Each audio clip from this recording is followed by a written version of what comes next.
नमो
त्या भगवान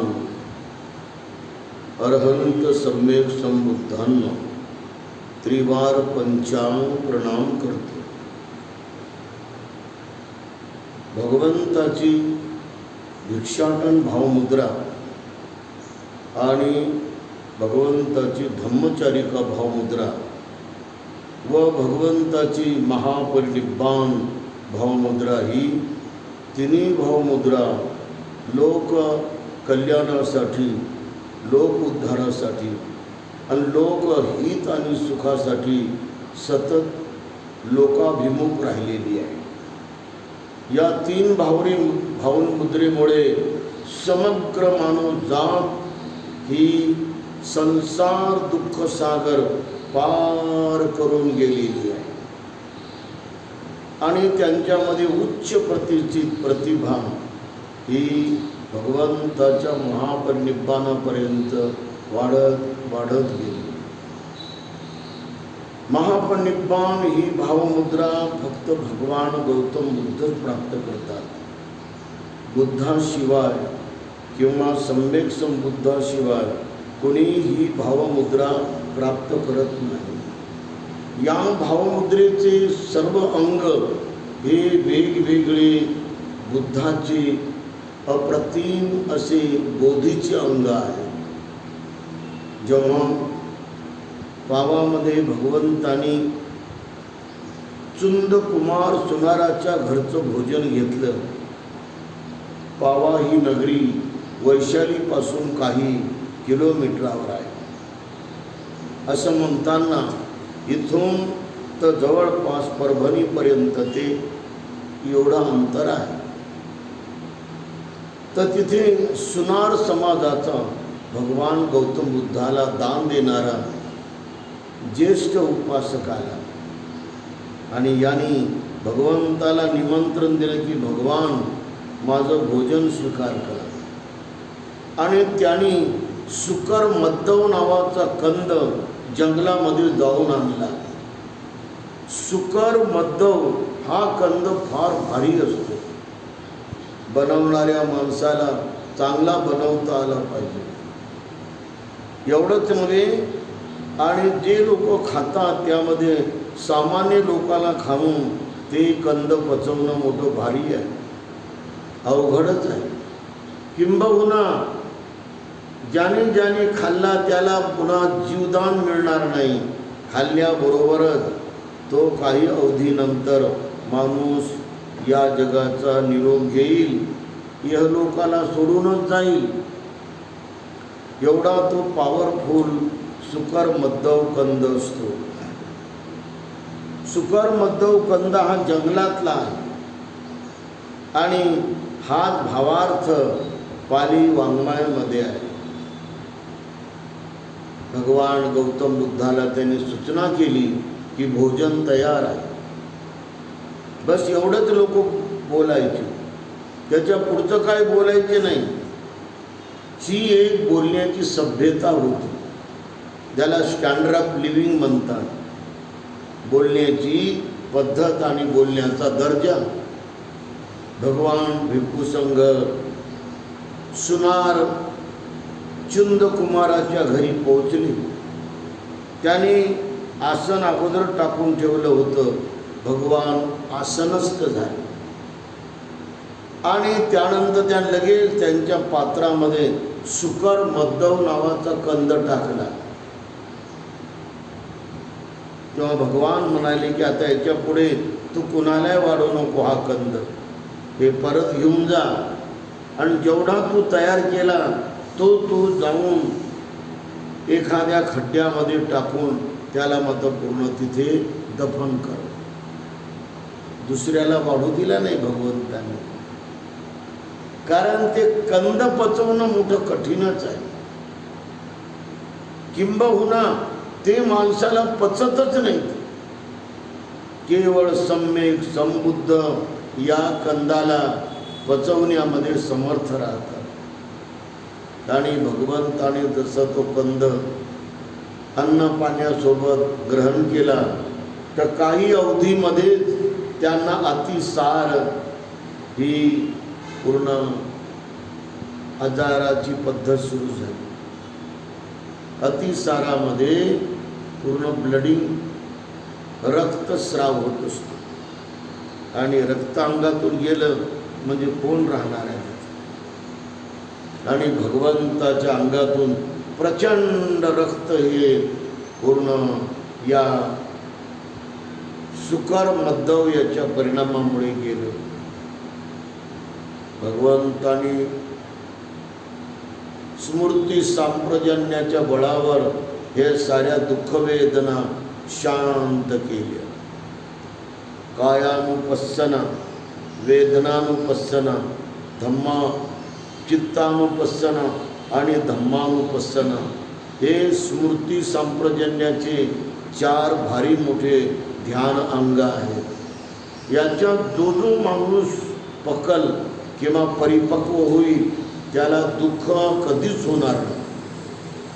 स्त्री असो पुरुष असो, उपासिका असो उपासक असो, ग्रस्त असो गृहिणी असो, पती पत्नी असो, भिक्खू असो भिक्खुनी असो, परिव्राजक असो, श्रमण असो, ब्राह्मण असो, इंद्र असो, महाब्रह्मा असो, प्रजापती असो, आर्य असो, अनार्य असो, देव असो, देवता असो, त्या सर्वांना जर या 4 स्मृती प्रस्तावनेचा सराव त्यांनी केला, कसून जीव ओतून तळमळीने एकदम, कायानुपස්සना, वेदनानुपස්සना आणि धम्मानुपස්සनाच्या अगोदर चित्तानुपස්සना आणि धम्मानुपස්සना हे 4 स्मृती प्रस्थान मन ओतून आणि जीव ओतून आपण जर कठोर आणि जास्तीत जास्त पूर्णपणे तपून केलं तर आपल्या जीवनातलं एकही दुःख हे शिल्लक राहत नाही. तेव्हाच्या तेव्हा ते सारे दुःख शांत होते. बरोबर आहे की नाही? कधी म्हणता समजा तेव्हा आपलं मन हे दुःखमुक्त करण्याचं काम आपल्या मनाला या 4 स्मृती प्रस्थान सांप्रजन्यामधूनच करावं लागतं. हे त्याच्यावरला औषध आहे. दुःख हा रोग आहे आणि त्याच्यावरलंही औषध आहे. 4 स्मृती प्रस्थान म्हणजे स्मृती संप्रजन्य ध्यान. हे एकाएकी तुम्हाला करता येणार नाही की बाजारात गेलं व रसगुल्ले आणले, सर्वाला वाटले, सर्वांनी खाल्ले, म्हणलं बरं वाटतं का तुम्हाला? एवढं काही सोपं काम नाही ते रसगुल्ले खाण्यासारखं. हे संप्रदाय करण्यासाठी कमीत कमी 20-10 दिवसाचे शिबिर करायला पाहिजे. सती पठाण 5 करायला पाहिजे आणि सेवा 4 द्यायला पाहिजे आणि 20 दिवसाचं 1 करायला पाहिजे. 30 दिवसाचे 2 करायला पाहिजे. नंतर पुन्हा 20 दिवसाचे 1 करायला पाहिजे. दीर्घ शिबिरामध्ये 45 दिवसाचे 2 करायला पाहिजे आणि त्याच्यानंतर हे महान असा पूर्ण विपස්සनेचा जो कायानुपස්සना आहे, स्मृती सांप्रजन्य, 4 स्मृती प्रस्थान, हे ध्यान कसं करायला पाहिजे. एवढं कसलं पाहिजे आपण की आपल्या आतमध्ये सारं विरघळलं पाहिजे. आपलं आतमधून जोपर्यंत माणूस विरघळून जात नाही तोपर्यंत सुखी होत नाही. आतमधलं विरघळणं म्हणजे काय? आतमध्ये विरघळून जाणं म्हणजे काय? हे जे आनापान सती आहे, श्वासावर मान अशी सरळ करून, उंच मान करून आणि आभाळाकडे बघून आपण या श्वासावरच राहून कमीत कमी 20 दिवस कंटिन्यू श्वासाला सोडायचं नाही. आणि तिथे जर तुमचं मन निर्मळ एकाग्र झालं तर एक दोष विकार असा विरघळत जातो. तर सारे दोष तुमचे बंद होतात. मोह करणं बंद होते, लोभ करणं बंद होते, हाव करणं बंद होते, आसक्त होणं किंवा कोणावर भाळणं बंद होते, क्रोध करणं बंद होते, तृष्णा करणं बंद होते. घराची तृष्णा, लेकराची तृष्णा आणि बायकोची तृष्णा, नवऱ्याची तृष्णा, साऱ्या तृष्णा बंद होतात. ज्याला कामतृष्णा म्हणतात, भवतृष्णा म्हणतात, विभव तृष्णा, हे तिन्ही तृष्णा करणं बंद होते. मान घेणं आणि देणं बंद होते. मत्सर आणि क्रोध बंद होतो. ईर्ष्या आणि हिरवा बंद होते. प्रमाद करणं, कंटाळा करणं, सुस्ती करणं, आळस करणं, झोपा घेणं, हे सारं बंद होते. रात आणि दिवस माणूस परिपूर्ण अप्रमादी होतो. अशा प्रकारे जर आपण पकत परिपक्व पकला तर आयुष्याचा शेवटचा जो क्षण आहे तो आपल्याला दुःखमुक्तीचा पाहायला मिळेल. म्हणा ना साधू. प्रतिभा पाहिजे त्यासाठी म्हणायला, समजलं पाहिजे ना कधी म्हणायचं ते. भगवान गौतम बुद्धातील सर्व दोष बुद्धत्व प्राप्त केल्याबरोबरच गेले होते. बुद्धत्व प्राप्त म्हणजे परिपूर्ण संबोधी प्राप्त. आणि परिपूर्ण संबोधी प्राप्त म्हणजे काय? दुःखाचं कारण, दुःखाच्या कारणाला बंद करणं, दुःखाचा निरोध आणि दुःखमुक्तीचा मार्ग. सम्मा दिट्ठी, सम्यक दृष्टी, सम्मा संकल्पो, सम्यक संकल्प, सम्मा वाचा, सम्यक वाचा. ही वाचा तुमची जर सम्यक नाही राहिली तर त्याचा नरकापेक्षा तुमचा दुर्गंध सुरू होतो. नरकाचा तर वास कमी आहे, इतका वास या तोंडाचा अभद्र शब्द बोलल्यामुळे होते, गदळ शब्द. सम्मा कम्मंतो, सम्यक कर्म, सम्मा आजीवो, सम्यक आजीविका, जीवन जगण्याचा व्यवसाय. सम्मा व्यायामो, सम्यक व्यायाम, मनाची कसरत, मनाचे प्रयत्न. आणि सम्मा सती, सम्यक स्मृती, जागृती, सतर्क राहणं. आणि सम्मा समाधी, सम्यक समाधी. या अष्टांग मार्गामध्ये आपण परिपक्व बनून आणि 4 आर्य सत्यामध्ये परिपक्व उच्च ज्ञान प्राप्त करून माणूस सर्व प्रकारच्या दुःखातून, शोकातून, भयातून मुक्त होतो. कोणतंच दुःख राहत नाही, कोणतंच भय राहत नाही, कोणतंच पूर्णपणे रोग मनाला राहत नाही, मनाला आणि शरीराला. भगवान बुद्ध महापरिनिब्बाण गेल्यानंतर त्यांची वार्ता त्यांनी सांगायला कळवले की तुम्ही जाऊन मल्लांच्या वस्तीमध्ये सांगा भगवान शालवनामध्ये आलेले आहेत आणि त्यांची महापरिनिब्बाण प्राप्त करण्याची जी अवस्था आहे ते सुरू झाली. तर मल्ल लोक ढोल ताशे वाद्य झणकार सारं घेऊन उठणे, वेगवेगळ्या सुगंधित उठणे, वेगवेगळे सुगंधित पावडर घेऊन ते सर्व काय वाद्यासह लेकरा बाळासह कुणाचे हात पिठानं मळलेले होते त्यांनी तसंच सोडून दिलं, कुणाचे पूर्ण हात मातीनं भरलेले होते त्याने तसंच सोडून दिलं, कोणी वरण हलवत होतं पळीनं त्यांनी तसंच सोडून दिलं वरण, सर्व जसेच्या तसेच सोडून दिले त्यांनी. घर मोकळे,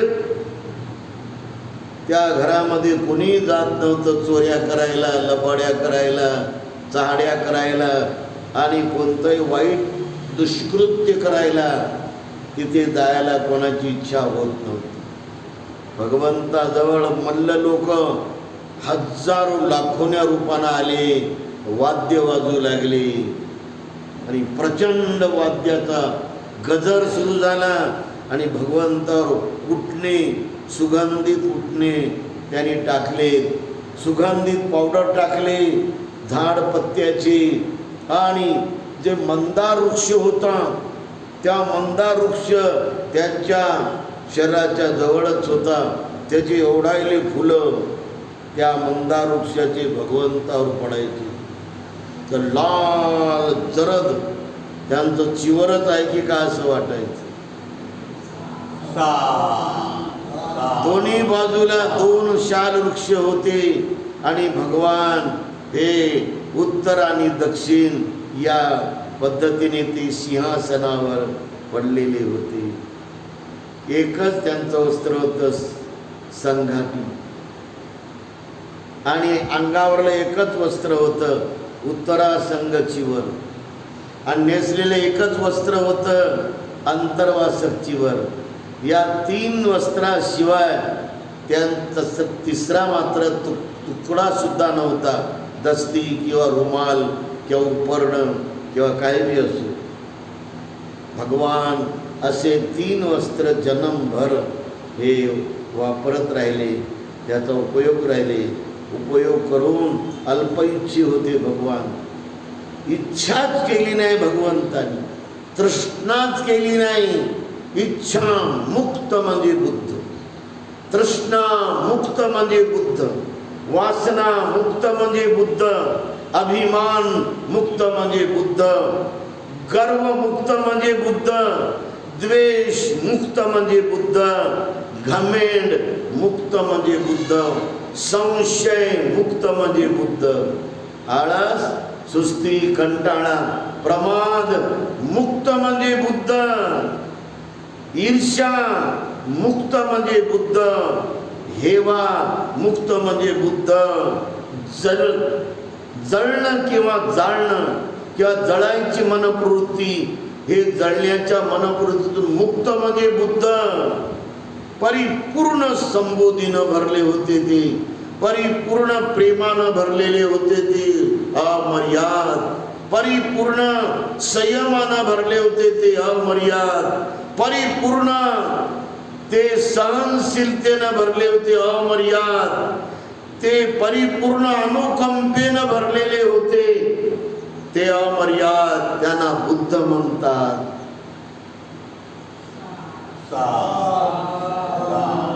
अहोरात्र राबणं, दुबळ्यासाठी, शोषितासाठी, पीडितासाठी, दुःखितासाठी राबणं झटणं, असा अमर्याद उत्साह याने परिपूर्ण भरलेले त्यांना बुद्ध म्हणतात. अमर्याद उद्योगशील, जनतेच्या हितासाठी, जनतेच्या सुखासाठी अमर्याद उद्योगशील, रात आणि दिवस त्यांना बुद्ध म्हणतात. अमर्याद नम्रतेनं, आणि सर्व प्रकारच्या महान गुणवत्तेनं परिपूर्ण भरलेले त्यांना बुद्ध म्हणतात. सर्वांचं मंगल हो.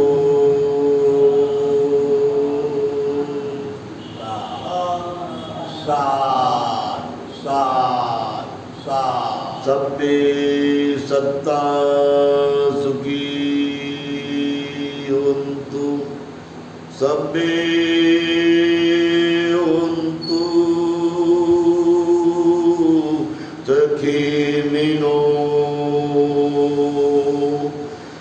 सब्बे भद्राणि पश्यन्तु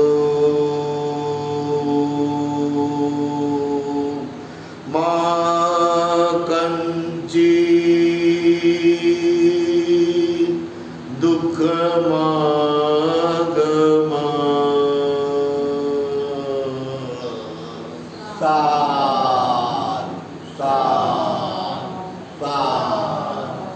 बुद्धं नमामि धम्मं नमामि संघं नमामि. बोलो बुद्ध भगवान की जय. डॉक्टर बाबासाहेब आंबेडकर की जय. महात्मा ज्योतिबा फुले की जय. सावित्रीबाई फुल्यांचा जय असो. रमाबाई आंबेडकरांचा जय असो. भीमाबाई आंबेडकरांचा जय असो. रामजी सुभेदार आंबेडकरांचा जय असो. मालोजी सुभेदार सपकाळ आंबेडकरांचा जय असो. जिजाऊमा साहेबांचा जय असो. छत्रपती शिवाजी महाराजांचा जय असो. छत्रपती संभाजी महाराजांचा जय असो. संत गाडगे महाराजांचा जय असो. राजश्री शाहू महाराजांचा जय असो. संत